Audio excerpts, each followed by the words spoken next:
Breakfast lunch ಡಿನ್ನರ್ಗೆ ಏನು ಮಾಡಬೇಕಂತ ಯೋಚನೆ ಮಾಡ್ತಿದ್ರೆ ಈ ರೆಸಿಪಿ ನಿಮಗೋಸ್ಕರ ತೊಗೊಂಡು ಬಂದಿದ್ದೀವಿ. ಡಯಾಬಿಟಿಕ್ ಫ್ರೆಂಡ್ಲಿ ರೆಸಿಪಿ ಅನ್ಬೋದು, ಕೊಲೆಸ್ಟ್ರಾಲ್ ಇದ್ದವರಿಗೂ ಒಳ್ಳೆ ರೆಸಿಪಿ ಅಂತ ಅನ್ಬೋದು, ವೇಟ್ ಲಾಸ್ ಅವರಿಗಂತೂ ತುಂಬಾ ಹೆಲ್ದಿ ರೆಸಿಪಿ ಅನ್ಬೋದು. ಸೊ ನೀವು ಯಾವಾಗ ಬೇಕು ಆವಾಗ ಮಾಡ್ಕೊಂಡು ತಿನ್ನುವಂಥ ಒಂದು ಉತ್ತರ ಕರ್ನಾಟಕದ ಫೇಮಸ್ ರೆಸಿಪಿನ ಇವತ್ತು ನಾವು ಇಲ್ಲಿ ಮಾಡ್ತಾಯಿದ್ದೀವಿ. ಇಲ್ಲಿ ಏನು ತೊಗೊಂಡಿದ್ದಾರೆ ಇವರು ಅಂತೀರಾ, ಇಲ್ಲಿ ನೋಡಿ ಅವ್ರಿಕಾಯಿ ಬರುತ್ತಲ್ಲ, ಸೊ ಅವ್ರಿಕಾಯಿನ ಬಿಡಿಸ್ಬಿಟ್ಟು ತೊಗೊಂಡಿದ್ದೀನಿ. ಸೊ ಇವಾಗ ಈ ಅವ್ರಿಕಾಯಿನ ನಾವು ಈ ಥರ ನೀರಲ್ಲಿ ನೆನೆಸ್ಬಿಡೋಣ. ನಾ ಅವ್ರಿಕಾಯಿ ಫಸ್ಟ್ ತೊಳೆದ್ಬಿಟ್ಟೆ ಈ ಥರ ಕಟ್ ಮಾಡ್ಕೊಂಡಿದ್ದೆ, ಈ ಥರ ಕ್ಲೀನ್ ಮಾಡಿಕೊಂಡು ಆಮೇಲೆ ಇವಾಗ ಮತ್ತೆ ಇದನ್ನು ನೀರಲ್ಲಿ ನೆನೆಸಿಡ್ತಾ ಇದ್ದೀನಿ. ಕೋಲ್ಡ್ ನೀರೇ ತೊಗೊಂಡಿರೋದು, ರೂಮ್ ಟೆಂಪ್ರೇಚರು, ಬಿಸಿ ನೀರನ್ನು ಯೂಸ್ ಮಾಡೋ ಅವಶ್ಯಕತೆ ಇಲ್ಲ. ಸೊ ನಾರ್ಮಲ್ ನೀರನ್ನೇ ಹಾಕಿಬಿಟ್ಟು ಇಲ್ಲಿ ಅವ್ರಿಕಾಯಿನ ಈ ಥರ ನೆನೆಸಿಟ್ಟಿರೋದು.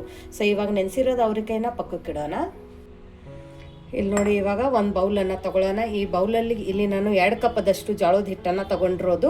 ಜೋಳದ ಹಿಟ್ಟನ್ನು ಜಡಿ ಮಾಡಿ ತೊಗೊಂಡಿರೋದು, ಪ್ಯೂರ್ ಜೋಳದ ಹಿಟ್ಟು, ಪ್ಯೂರ್ ಆರ್ಗ್ಯಾನಿಕ್ಕು. ಯಾರಿಗಾದರೆ ಬೇಕಂದರೆ ವಾಟ್ಸಪ್ ನಂಬರ್ ಕೊಟ್ಟಿದ್ದೀವಿ ಡಿಸ್ಕ್ರಿಪ್ಷನ್ ಬಾಕ್ಸಲ್ಲಿ, ಅಲ್ಲಿ ಮೆಸೇಜ್ ಮಾಡಿದರೆ ಸಾಕು, ನಿಮಗೆಲ್ಲ ಡೀಟೇಲ್ಸ್ ಸಿಗುತ್ತೆ. ಇವಾಗ ಇದ್ರೊಳಗಡೆ ಒಂದು ಚಿಟಿಕೆ ಅಷ್ಟು ಉಪ್ಪು ಹಾಕೋಬೇಕು, ಉಪ್ಪು ಜಾಸ್ತಿ ಹಾಕೋಬಾರ್ದು. ಆಮೇಲೆ ಬಿಸಿ ನೀರು, ಕುದಿಯೋ ನೀರು ಇರುತ್ತಲ್ಲ, ತುಂಬ ಬಿಸಿ ನೀರನ್ನು ಹಾಕ್ಕೊಳ್ಳೋಣ. ಹಾಕೊಂಡ್ಬಿಟ್ಟು ಈ ಥರ ಮಿಕ್ಸ್ ಮಾಡ್ಕೊಳ್ಳೋಣ. ನೀರನ್ನು ನೋಡಿ ಹಾಕೊಳ್ಳೋಣ. ಒಂದೇ ಸರ್ತಿಗೆ ಜಾಸ್ತಿ ಬಿಸಿ ನೀರನ್ನು ಹಾಕೊಳ್ಳೋದು ಬೇಡ. ಫಸ್ಟ್ ಇಲ್ಲಿ ನಾನು ಒಂದು ಅರ್ಧ ಕಪ್ಪದಷ್ಟು ಬಿಸಿ ನೀರನ್ನು ಹಾಕೋತಾ ಇದ್ದೀನಿ. ನೀರು ಚೆನ್ನಾಗಿ ಕುದಿ ಬರಬೇಕು. ಸೊ ಜೋಳದ ರೊಟ್ಟಿ ಬರಲ್ಲ ಅನ್ನೋರ್ನು ಕೂಡ ಈ ಥರ ಒಂದು ಡಿಫ್ರೆಂಟ್ ವೇಯಿಂದ ಜೋಳದ ರೊಟ್ಟಿನ ಯಾವ ಥರ ಮಾಡೋದು ಅಂತ ಇವತ್ತೇ ಇಲ್ಲಿ ನಾನು ನಿಮಗೆ ಹೇಳ್ಕೊಡ್ತಾ ಇದ್ದೀನಿ. ತುಂಬ ಡಿಫ್ರೆಂಟ್ ಅಂದರೆ ತುಂಬ ಡಿಫ್ರೆಂಟ್ ಇದೆ. ಲಟ್ಟುಶಿನೂ ಮಾಡಿ ನೋಡಿದ್ದೀವಿ, ಜೋಳದ ಹಿಟ್ಟಿಂದ ಫುಲ್ಕಾನು ಕೂಡ ಮಾಡಿದ್ದೀವಿ, ಬಡಿದು ಜೋಳದ ರೊಟ್ಟಿನೂ ಮಾಡಿದ್ದೀವಿ. ಇವತ್ತು ಬಡಿಯೋದು ಬೇಡ, ಲಟ್ಸೋದು ಬೇಡ. ಸೊ ಯಾವ ಥರ ಮಾಡೋದು ಅಂತ ನೋಡೋಣ. ತುಂಬ ಈಸಿ ರೆಸಿಪಿ ಇದೆ, ಬ್ಯಾಚುಲರು ಕೂಡ ಆರಾಮಾಗಿ ಮಾಡ್ಕೋಬೋದು. ನೋಡಿ, ಇಲ್ಲಿ ಇವಾಗ 2 ಕಪ್ ಜೋಳದ ಹಿಟ್ಟಿಗೆ ಇಲ್ಲಿ ನಾನು 1 ಕಪ್ಪದಷ್ಟು ಬಿಸಿ ನೀರನ್ನು ಹಾಕ್ಕೊಂಡಿದ್ದೀನಿ. ಇದನ್ನು ನೀಟಾಗಿ ಮಿಕ್ಸ್ ಮಾಡ್ಕೊಳ್ಳೋಣ. ಕೈ ಸುಡುತ್ತೆ, ಹಾಗಾಗಿ ನೀವು 1 ಸ್ಪೂನು ಕೂಡ ತೊಗೋಬೋದು. ಬರೀ ಗಂಟಾಗಬಾರ್ದು ಆ ಥರ ಇಲ್ಲಿ ನಾವು ಮಿಕ್ಸ್ ಮಾಡ್ಕೋಬೇಕು. ಇವಾಗ ಇಲ್ಲಿ ನಾರ್ಮಲ್ ನೀರನ್ನು ಹಾಕ್ಕೊಳ್ಳೋಣ. ಬರೀ 1 ಕಪ್ಪದಷ್ಟು ಬಿಸಿ ನೀರನ್ನು ಹಾಕ್ಕೊಂಡಿರೋದು. ಆಮೇಲೆ ನಾವು ನಾರ್ಮಲ್ ನೀರನ್ನು ಯೂಸ್ ಮಾಡ್ತೀವಿ ಅಡುಗೆಗೆ, ಅದೇ ನೀರನ್ನು ಹಾಕ್ಕೊಂಡಿರೋದು. ಸೊ ಸ್ವಲ್ಪ ಹಾಕ್ಕೊಂಡು ಈ ಥರ ಕಲಿಸ್ಕೋಬೇಕು. ಇನ್ನು ಯಾರು ನೀವು ನಮ್ಮದು ವಾಟ್ಸಪ್ ಗ್ರೂಪನ್ನು ಜಾಯಿನ್ ಆಗಿಲ್ಲ ಅಂದರೆ ವಿಶ್ಫುಲ್ ಅಡುಗೆ ಮನೆ ವಾಟ್ಸಪ್ ಗ್ರೂಪ್ ಲಿಂಕನ್ನು ಡಿಸ್ಕ್ರಿಪ್ಷನ್ ಬಾಕ್ಸಲ್ಲಿ ಕೊಟ್ಟಿದ್ದೀವಿ. ಆ ಲಿಂಕ್ ಮೇಲೆ ಕ್ಲಿಕ್ ಮಾಡಿದರೆ ಸಾಕು, ನೀವು ನಮ್ಮ ಜೊತೆ ಕನೆಕ್ಟ್ ಆಗ್ತೀರಾ. ನೋಡಿ, ಇವಾಗ ಇದು ಗಟ್ಟಿಯಾಗಿದೆ. ನಮಗೆ ಇನ್ನೊಂದು ಸ್ವಲ್ಪ ಅಳಸು ಮಾಡ್ಕೋಬೇಕು. ಅಳಸಂದರೆ ದೋಸೆ ಹಿಟ್ಟಿನಾಗ ಮಾಡ್ಕೊಳ್ಳೋದು ಬೇಡ, ಸ್ವಲ್ಪ ಮೀಡಿಯಮ್ ಆಗಿನೇ ಇಡಬೇಕು. ಯೂಶ್ವಲಿ ಜೋಳದ ಹಿಟ್ಟು ಗಂಟಾಗಂಗಿಲ್ಲ, ಬಟ್ ಅಂತೂ ಕೇರ್ಫುಲ್ಲಾಗಿ ಮಾಡ್ಕೊಳ್ಳಿ. ನೋಡಿ, ಹಿಟ್ಟು ಈ ಕನ್ಸಿಸ್ಟೆನ್ಸಿಯಲ್ಲಿ ಇರಬೇಕು. ನಾನು ನಿಮ್ಗೆ ತೋರಿಸ್ತೀನಿ. ನೋಡಿ, ಸ್ವಲ್ಪ ಲೂಸ್ ಆಗಿಲ್ಲ. ನೋಡಿ, ನಾವು ಥಾಲಿಪೀಠಿ ಎಲ್ಲ ಕಲಿಸ್ತೀವಲ್ಲ ಆ ಥರ. ಮತ್ತು ದೋಸೆ ಹಿಟ್ಟಿನಾಗ ಮಾಡ್ಕೊಳ್ಕೋಬೇಡಿ, ಇದೇ ಕನ್ಸಿಸ್ಟೆನ್ಸಿಯಲ್ಲಿ ಹಿಟ್ಟಿರ್ಬೇಕು. ನೋಡಿ, ಈ ಥರ ಒಂದು ಸ್ವಲ್ಪ ಉಳ್ಳೆ ಆಗಿರಬೇಕು. ಸೊ ನೋಡಿದ್ರಲ್ಲ, ಈ ಥರ ಇಲ್ಲಿ ನಾವು ಹಿಟ್ಟನ್ನು ಕಲಿಸ್ಕೊಂಡಿದ್ದೀವಿ. ಇವಾಗ ನೆಕ್ಸ್ಟ್ ಇದ್ರ ಮೇಲ್ಗಡೆ ಮುಚ್ಚಳನ ಮುಚ್ಚಿ ಪಕ್ಕಕ್ಕಿಡೋಣ. ನೋಡಿ, ಇಲ್ಲಿ ಕಡೆಯಿಂದ ಹೈ ಫ್ಲೇಮಲ್ಲಿ ಬಿಸಿ ಮಾಡ್ಕೊಳಕ್ಕೆ ಇಟ್ಕೊಂಡಿದ್ದೀನಿ. ಅದ್ರ ಜೊತೆ ಇಲ್ಲಿ ನೋಡಿ ನಾವು ನೆನೆಸಿಟ್ಟಿದ್ವಲ್ಲ ಅವ್ರಿಕಾಯಿ, ಇವಾಗ ಈ ಅವ್ರಿಕಾಯ್ದು ಒಳಗಡೆದು ನೀರನ್ನು ಜಾಣಿಸ್ಬಿಟ್ಟು ಈ ಕಡಾಯಿ ಒಳಗಡೆ ಹಾಕೊಳ್ಳೋಣ. ನೋಡಿ, ಅವ್ರಿಕಾಯಿ ಒಳಗಡೆ ಬೀಜ ಕೂಡ ಹಾಕೊಳ್ಳೋಣ, ಯಾಕಂದರೆ ಇದು ಬಿರಿಸಿಲ್ಲ, ಎಳೆದಿದೆ, ಅದಕ್ಕೆ ಹಾಕೋತಾ ಇದ್ದೀನಿ. ಇವಾಗ ಒಂದು ಸರ್ತಿ ಹೈ ಫ್ಲೇಮಲ್ಲಿ ಇದು ಚೆನ್ನಾಗಿ ಹುರ್ಕೊಳ್ಳೋಣ. ತುಂಬ ಯುನೀಕ್ ಮತ್ತು ತುಂಬ ದಿಢೀರಂತ ಆಗೋವಂಥ ಒಂದು ರೆಸಿಪಿ ಅನ್ಬೋದು. ನಿಮ್ಮ ಹತ್ರ ಅವ್ರಿಕಾಯಿ ಇದ್ದರೆ ನೀವು ರಾತ್ರಿನೇ ಅವ್ರಿಕಾಯಿನ ಬಿಡಿಸ್ಬಿಟ್ಟು ಏರ್ ಟೈಟ್ ಕಂಟೈನರಲ್ಲಿ ಹಾಕಿ ಫ್ರಿಜ್ಜಿಗೆ ಎತ್ತಿಟ್ಬಿಟ್ಟು ಬೆಳಗ್ಗೆ ಎದ್ದಂಗೆ ನೀರಿಗೆ ಈ ಥರ ಹಾಕಿಟ್ಬಿಟ್ರೆ ಈ ಥರ ಫ್ರೆಶ್ ಆಗಿ ಮತ್ತು ತುಂಬ ಚೆನ್ನಾಗಿ ಅವರಿಕೆ ಆಗುತ್ತೆ. ಮಕ್ಕಳಿಗೆ ಲಂಚ್ ಬಾಕ್ಸಿಗೂ ಕೂಡ, ಚಪಾತಿಗೆ, ರೊಟ್ಟಿಗೆ, ದೋಸೆಗೆ ತುಂಬ ಚೆನ್ನಾಗಿರುತ್ತೆ ಈ ರೆಸಿಪಿ. ನೋಡಿ, ಇವಾಗ ಇದ್ರ ಒಳಗಡೆ ನೀರು ಒಂದು ಸ್ವಲ್ಪ ಎಲ್ಲ ಅಟ್ಸಿದ ನಂತರ ಸ್ವಲ್ಪ ನೀರಿಲ್ಲ. ನೋಡಿ, ಅವ್ರಿಕಾಯಿ ಒಳಗಡೆದು ಒಂದು ಸ್ವಲ್ಪ ನೀರಿತ್ತು ಅಂತ ಹುರ್ಕೊಂಡಿದ್ದೀವಿ. ಇವಾಗ ಒಂದು ಸ್ವಲ್ಪ ನೀರಿಲ್ಲ. ಈ ಟೈಮಲ್ಲಿ ಇದ್ರ ಒಳಗಡೆ ಒಂದು ಅರ್ಧ ಸ್ಪೂನಷ್ಟು ಎಣ್ಣೆ ಹಾಕೊಳ್ಳೋಣ. ಎಣ್ಣೆ ಜಾಸ್ತಿ ಹಾಕೊಳ್ಳೋದು ಬೇಡ, ಅರ್ಧ ಸ್ಪೂನ್ ಇದ್ದರೆ ಸಾಕು.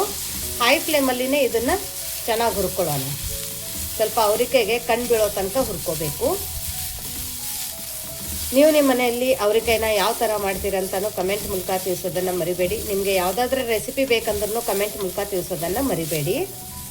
ಹೊಸ ರುಚಿ, ಹೊಸ ಅಡುಗೆ ಎಲ್ಲರಿಗೂ ತಿನ್ಬೇಕನ್ಸುತ್ತೆ. ಬಟ್ ಕಡಿಮೆ ಟೈಮಲ್ಲಿ ಮನೆಯಲ್ಲಿ ಇರೋಂಥನೇ ಇಂಗ್ರೀಡಿಯೆಂಟ್ಸ್ನ ಬಳಸಿಬಿಟ್ಟು ನಾವಿಲ್ಲಿ ನಮ್ಮ ವಿಶ್ಫುಲ್ ಅಡುಗೆ ಮನೆಯಲ್ಲಿ ಈ ರೆಸಿಪಿಗಳನ್ನ ತೋರಿಸ್ತಾ ಇರ್ತೀವಿ. ನಿಮಗೆ ನಮ್ಮ ವಿಶ್ಫುಲ್ ಅಡುಗೆ ಮನೆಯದ ರೆಸಿಪಿಗಳು ಹೇಗೆ ಅನಿಸುತ್ತೆ ಅಂತಲೂ ಕಮೆಂಟ್ ಮೂಲಕ ತಿಳಿಸೋದನ್ನು ಮರಿಬೇಡಿ. ನೋಡಿ ಇಲ್ಲಿ ಅವರಿಗೆ ತುಂಬ ಚೆನ್ನಾಗಿ ಹುರಿದಿದೆ ನೋಡಿ, ಚೆನ್ನಾಗಿ ಕಣ್ಣು ಬಿದ್ದಿದೆ. ಇಷ್ಟು ಹುರಿದ್ರೆ ಸಾಕು, ಇದ್ರಕ್ಕಿಂತ ಜಾಸ್ತಿ ಹುರಿಬೇಡಿ, ಇಲ್ಲಾಂದ್ರೆ ಅಷ್ಟು ಚೆನ್ನಾಗಿ ಟೇಸ್ಟ್ ಬರೋಂಗಿಲ್ಲ, ಅವರಿಗೆ ತಿಂದಂಗೆ ಅನ್ಸೋದಿಲ್ಲ. ಸೊ ನೋಡಿ, ಇಷ್ಟು ಕಣ್ಣು ಬೀರೋ ತನಕ ಹುರಿದ್ರೆ ಸಾಕು, ಇದ್ರದ್ದೆಲ್ಲ ಹಸಿ ಅಂಶ ಹೋಗಿರುತ್ತೆ. ಇವಾಗ ಇದನ್ನು ಒಂದು ಬಾಣಲಿಯಲ್ಲಿ ತಗೊಳ್ಳೋಣ, ಒಂದು ಪ್ಲೇಟಿಗೆ ತಗೊಳ್ಳೋಣ.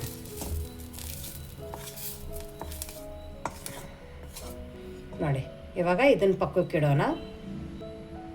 ಇವಾಗ ಇದೇ ಕಡಾಯಿ ಒಳಗಡೆ 1 ಸ್ಪೂನಷ್ಟು ಎಣ್ಣೆ ಹಾಕೊಳ್ಳೋಣ, ಸ್ವಲ್ಪ ಸಾಸಿವೆ ಹಾಕೊಳ್ಳೋಣ, ಸ್ವಲ್ಪ ಜೀರಿಗೆ ಹಾಕೊಳ್ಳೋಣ, ಆಮೇಲೆ ಸಣ್ಣದಾಗಿ ಕಟ್ ಮಾಡ್ಕೊಂಡಿರೋಂಥ ಒಂದು ಈರುಳ್ಳಿನ ಹಾಕೊಳ್ಳೋಣ, ಕರಿಬೇವು ಹಾಕೊಳ್ಳೋಣ. ಫ್ಲೇಮನ್ನು ಮಾತ್ರ ಹೈ ಫ್ಲೇಮಲ್ಲಿನೇ ಇಟ್ಕೊಂಡಿರೋದು. ಸ್ವಲ್ಪ ಈರುಳ್ಳಿದು ಕ್ರಂಚಿನೆಸ್ ಬಾಯಲ್ಲಿ ಸಿಕ್ಕಿದಾಗ ಇದ್ರ ರುಚಿ ಚೆನ್ನಾಗಿರುತ್ತೆ. ನೋಡಿ ಇವಾಗ ಇಷ್ಟು ಈರುಳ್ಳಿ ಹುರಿದಿದೆಯಲ್ಲ, ಇಷ್ಟು ಸಾಕು. ಇವಾಗ ಉರಿನ ಲೋ ಫ್ಲೇಮಲ್ಲಿ ಇಟ್ಕೊಳ್ಳೋಣ. ಇವಾಗ ನೋಡಿ, ನಾವು ಹುರ್ಕೊಂಡು ಇಟ್ಕೊಂಡಿದ್ದೀವಲ್ಲ, ಅವ್ರಿಕಾಯಿನ ಹಾಕ್ಕೊಳ್ಳೋಣ. ರುಚಿಗೆ ತಕ್ಕಷ್ಟು ಉಪ್ಪು ಹಾಕ್ಕೊಳ್ಳೋಣ. ಉತ್ತರ ಕರ್ನಾಟಕದ ಸ್ಪೆಷಲ್ ಮಸಾಲೆ ಖಾರ ಹಾಕ್ಕೊಳ್ಳೋಣ. ಯಾರಿಗಾದರೆ ಬೇಕಂದರೆ ವಾಟ್ಸಪ್ ನಂಬರ್ಗೆ ಮೆಸೇಜ್ ಹಾಕಿ. ಸ್ವಲ್ಪ ಅರಿಶಿಣದ ಪುಡಿ ಹಾಕ್ಕೊಳ್ಳೋಣ, ಸ್ವಲ್ಪ ಕೆಂಪು ಖಾರದ ಪುಡಿ ಹಾಕ್ಕೊಳ್ಳೋಣ.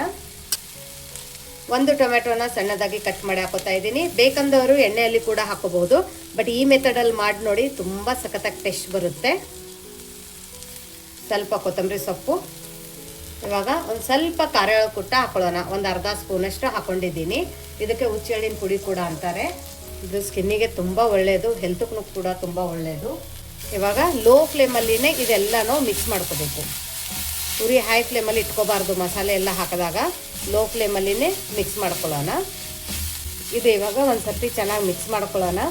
ಮಿಕ್ಸ್ ಮಾಡ್ಕೊಂಡಾದ್ಮೇಲೆ ಲೋ ಫ್ಲೇಮಲ್ಲಿನೇ ನೋಡಿ, ಇವಾಗ ಮೇಲ್ಗಡೆ ಮುಚ್ಚಳನ ಮುಚ್ಚಿಬಿಟ್ಟು ಅರ್ಧ ನಿಮಿಷ ಬಿಟ್ಟರೆ ಸಾಕು, ಜಾಸ್ತಿ ಹೊತ್ತೇನು ಬೇಕಾಗಿಲ್ಲ. ಅರ್ಧ ನಿಮಿಷ ಆಗಿದೆ. ಇವಾಗ ಫ್ಲೇಮನ್ನು ಆಫ್ ಮಾಡ್ಕೊಳ್ಳೋಣ. ಉರಿನ ಆಫ್ ಮಾಡಿಕೊಂಡು ಒಂದು ಸರ್ತಿ ನೀಟಾಗಿ ಮಿಕ್ಸ್ ಮಾಡ್ಕೊಳ್ಳೋಣ. ಇವಾಗ ಇಲ್ಲಿ ನಮ್ಮದು ಅವರೆಕಾಯಿ ಪಲ್ಯ ರೆಡಿಯಾಗಿದೆ. ಇದ್ರ ಮೇಲ್ಗಡೆ ಮುಚ್ಚಿಬಿಟ್ಟು ಇದೇ ಥರ ಬಿಟ್ಬಿಡೋಣ. ನಮ್ಮ ಜೋಳದ ಹಿಟ್ಟು ಏನಾಗಿದೆ ಅಂತ ನೋಡೋಣ. ಇವಾಗ ನೋಡಿ, ಇಲ್ಲಿ ನಮ್ಮ ಜೋಳದ ಹಿಟ್ಟು ನಮ್ಮ ಪಲ್ಯ ಆಗೋ ತನಕ ನೆಂದಿದೆ, ತುಂಬ ಚೆನ್ನಾಗಿ ನೆಂದಿದೆ. ಇಲ್ಲಿ ನೋಡಿ, 5 ನಿಮಿಷಕ್ಕಿಂತ ಜಾಸ್ತಿ ನೆನೆಯೋದು ಬೇಕಾಗಿಲ್ಲ.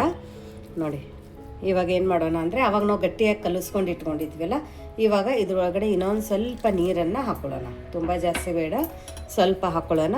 ಹಾಕಿಬಿಟ್ಟು ಇದನ್ನು ಇವಾಗ ಅಲಸು ಮಾಡ್ಕೊಳ್ಳೋಣ. ಒಂದೊಂದು ಸರ್ತಿ ಏನಾಗುತ್ತಂದರೆ ಜೋಳದ ಹಿಟ್ಟಿನ ಮೇಲೆ ಹೋಗುತ್ತೆ. ಒಂದೊಂದು ಜೋಳದ ಹಿಟ್ಟು ನಾವು ಈ ಥರ ಕಲಸಿಟ್ಟಾಗ ಸ್ವಲ್ಪ ಆಳಸಾಗಿಬಿಡ್ತೈತೆ. ಆವಾಗ ನಾವು ಮಾಡಬೇಕಂದ್ರೆ ಮತ್ತೆ ಜೋಳದ ಹಿಟ್ಟು ಹಾಕೋಬೇಕಾಗುತ್ತೆ, ಬಟ್ ಅದು ಚೆನ್ನಾಗಿ ನೆಂದಿರಂಗಿಲ್ಲ. ಹಾಗಾಗಿ ನಮ್ದು ಇದೇನು ಜೋಳದ ರೊಟ್ಟಿ ಬರುತ್ತಲ್ಲ, ಸೊ ಇದು ಅಷ್ಟು ಚೆನ್ನಾಗಿ ಬರೋಂಗಿಲ್ಲ. ಹಾಗಾಗಿಬಿಟ್ಟು ನಾವಿಲ್ಲಿ ನೋಡಿ ನೋಡಿ ನೀರನ್ನು ಹಾಕೋಬೇಕಾಗುತ್ತೆ. ಇವಾಗ ಇನ್ನೊಂದು ಸ್ವಲ್ಪ ನೀರು ಹಾಕ್ಕೊಳ್ಳೋಣ. ಅದನ್ನು ನೀಟಾಗಿ ಮತ್ತೆ ಮಿಕ್ಸ್ ಮಾಡ್ಕೊಳ್ಳೋಣ.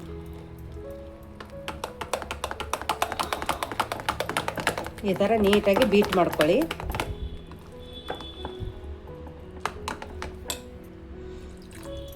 ಸ್ವಲ್ಪ ತುಂಬ ಬೇಗ ಲೂಸ್ ಆಗಿಬಿಡುತ್ತೆ ಹಿಟ್ಟು, ಅಳಸಾಗಿಬಿಡ್ತೈತಿ.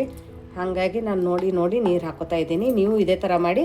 ಈ ಥರ ಮಾಡೋದ್ರಿಂದ ಇನ್ನೊಂದು ಏನಾಗುತ್ತೆ ಅಂದರೆ, ನಮ್ಮ ಜೋಳದ ಹಿಟ್ಟಿಗೆ ಚೆನ್ನಾಗಿ ಜಿಗಿ ಬರ್ತೈತಿ. ಹಾಗಾಗಿ ಟೆಕ್ಸ್ಚರ್ ತುಂಬ ಚೆನ್ನಾಗಿ ಬರುತ್ತೆ.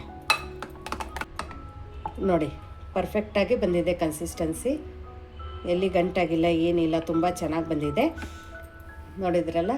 ಇವಾಗ ಇದೊಂದು ಸೌಟನ್ನು ತೊಗೊಂಡ್ಬಿಟ್ಟು ನೋಡಿ, ಇಲ್ಲಿ ದೋಸೆ ತವೆನ ಚೆನ್ನಾಗಿ ಬಿಸಿ ಮಾಡ್ಕೊಂಡಿದ್ದೀನಿ. ಎಣ್ಣೆ ಹಚ್ಕೊಂಡು ಚೆನ್ನಾಗಿ ಒರೆಸ್ಕೋಬೇಕು, ಸ್ವಲ್ಪ ಎಣ್ಣೆ ಉಳಿಬಾರ್ದು ತವೆಗೆ. ಆ ಥರ ಇಲ್ಲಿ ನಾವು ಒರೆಸ್ಕೊಳ್ಳೋಣ. ತವೆ ಒರೆಸ್ಕೊಂಡ ನಂತರ ನಮ್ಮದಿದು ಬ್ಯಾಟರನ್ನು ಹಾಕ್ಕೊಳ್ಳೋಣ.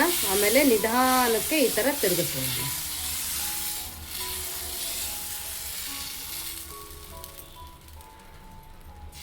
ಪರ್ಫೆಕ್ಟ್. ಏನೋ ಸೋಡಾ ಏನೂ ಬೇಕಾಗಿಲ್ಲ ಈ ರೆಸಿಪಿಗೆ.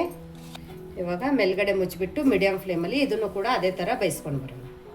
ನೋಡಿ ಅರ್ಧ ನಿಮಿಷ ಆಗಿದೆ ಮೀಡಿಯಮ್ ಫ್ಲೇಮಲ್ಲಿ. ಜೋಳದ ರೊಟ್ಟಿ ಬರಲ್ಲ ಅಂದ್ರೂ ಕೂಡ ಈ ಥರ ನಾವು ಜೋಳದ ರೊಟ್ಟಿನ ಮಾಡ್ಕೋಬಹುದು. ಸೇಮ್ ಜೋಳದ ರೊಟ್ಟಿ ಫ್ಲೇವರೇ ಬರುತ್ತೆ, ಬಟ್ ಇದೇ ಮೆಥಡಲ್ಲಿ ನೀವು ಬೇಯಿಸ್ಬೇಕು ಇದನ್ನು. ನೋಡಿ ಇವಾಗ ಇದನ್ನು ಕೂಡ ತಕ್ಕೊಳ್ಳೋಣ. ಇಲ್ಲಿ ನೋಡಿ ಮಧ್ಯ ಮಧ್ಯದಲ್ಲಿ ಒಂದು ಸ್ವಲ್ಪ ಉಬ್ಬಿರುತ್ತೆ ಇದು.